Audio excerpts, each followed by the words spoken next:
TRC EDC back again with another knife video. This is the Kershaw Cryo I. Now, of course, there's two versions of this, or two main sizes of this, the Kershaw Cryo I and the Kershaw Cryo II.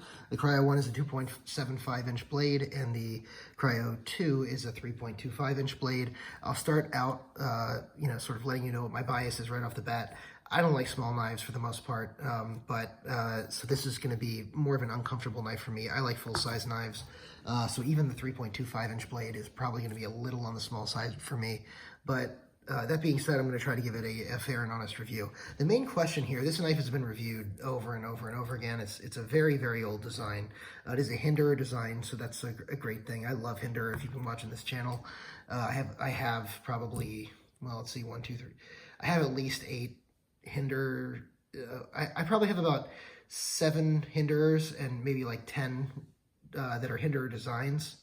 So yeah, I like Endura a lot, and so having a Endura design here is an excellent thing. But this is a knife that's been reviewed over and over and over again. So really the question I'm here to answer today, and that you guys probably want to know about, is this knife still good for what they're charging for it? So as you know, that the market shifts over time, and prices that match certain knives don't always change. So let's go ahead and talk about that. So let's talk about what's good about this knife, and then we'll talk about sort of where it stands in the market based on the bad as well. So right off the bat, the Endura design on this is nice. It's an attractive knife. It has stainless steel construction, which always feels good in the budget range. It gives a nice heft to the knife, but you know, because you're giving heft to the knife, just be aware it's not going to feel like a Benchmade Bugout. It's probably going to be about 4 times as heavy as a Bugout, which is about, I shouldn't say 4 times, maybe 3 times as heavy as a Bugout, but it is pretty heavy. It is fairly slicey. It's the same exact stock as a Bugout. Let's go ahead and take a Bugout out here so you can see the stock is the same in these. But a Bugout's going to be slightly slicier because you have the grind going all the way up, whereas here you have the saber grind that goes about halfway down. So the behind the edge thickness is going to be a little bit nicer on the Bugout. Or behind the edge thinness, I should say.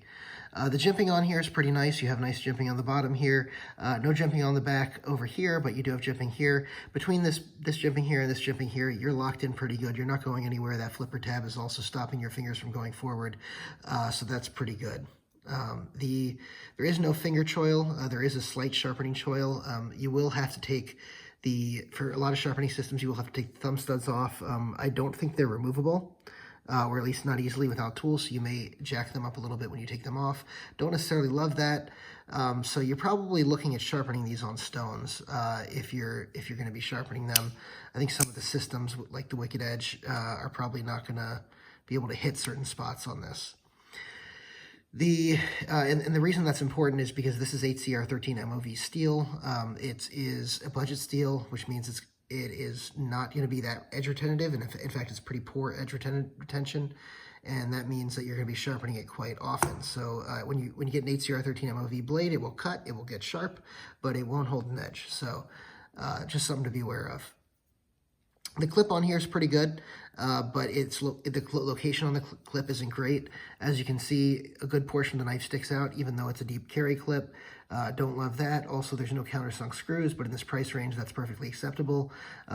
It's good that they have an over travel stop here because of the fact that this is a stainless steel lock, and the stainless steel on here is actually pretty weak, meaning it's not hard to shift over. So you could easily find yourself without an over travel stop pushing it past where the over travel stop would be. So it's good that it's there.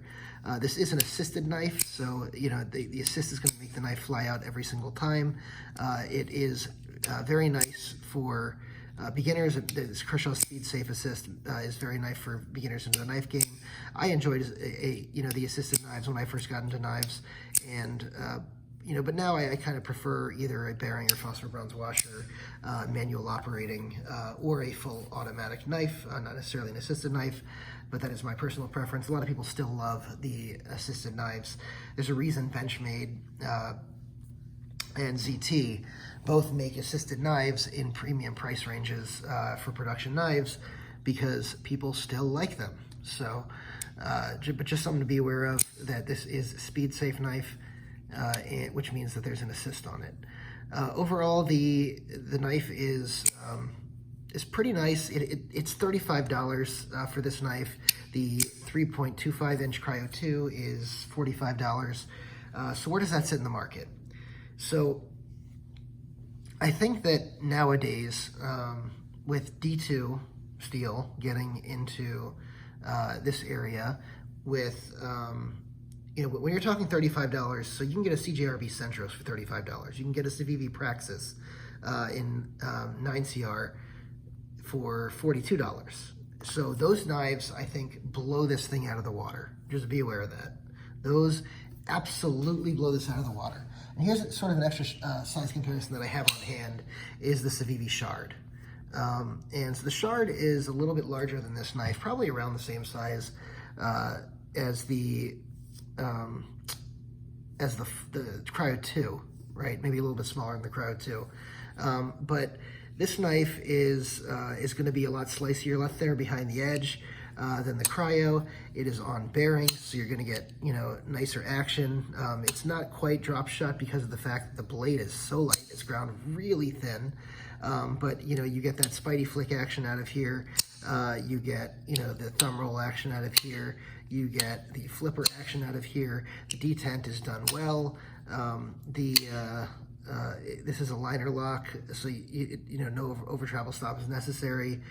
You're still getting a milled titanium clip on this, although I don't love the clip on this. Just be aware of that on this knife. We'll get to that another day. Whereas this is just a stainless steel clip, so you're getting a lot better knife for the money. Now this is a little bit, I guess, more expensive than this one. But the Civivi Praxis and some other Civivis and many of the CJRBs are in that price range, and you're going to get quality sort of that matches this one. I will say the quality on this is not up to par on the quality of this, and the same is true for the quality of this versus the Praxis, the quality of this versus the Centros, the quality of this versus other CJRB knives. So when you're dealing in that $35, $45 price range, that's what you're facing these days. HCR13 MOV doesn't hold up to D2 these days. You have an $80 Kershaw Link.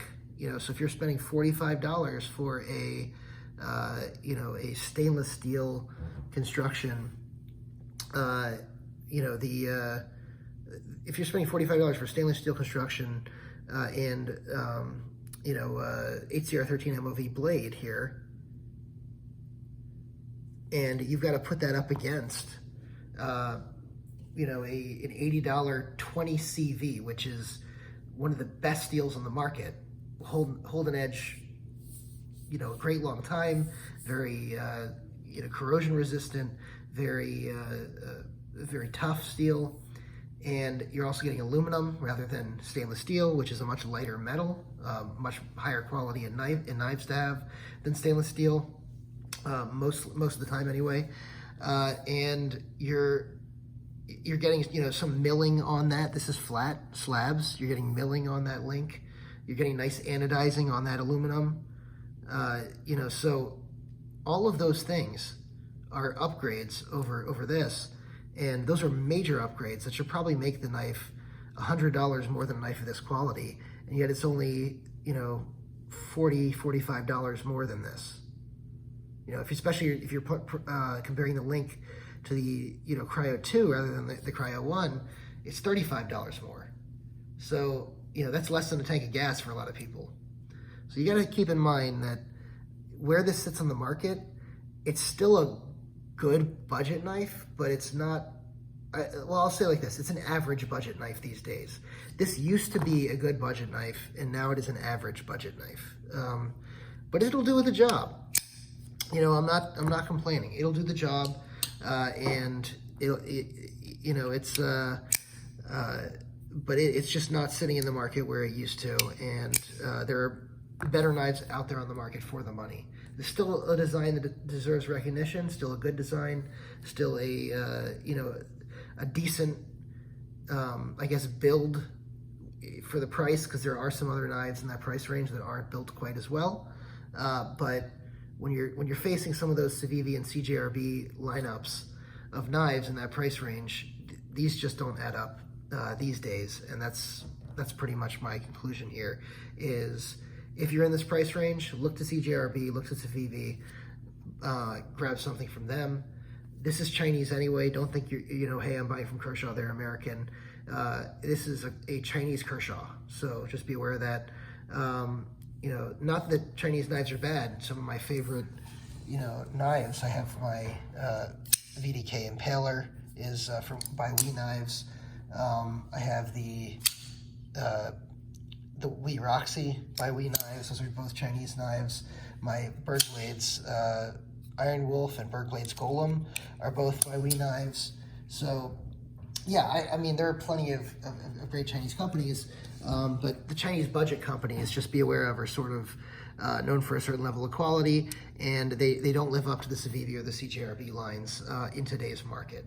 That's, I hate to have to say that, but I gotta be honest with you guys, and that's what you watch my channel for.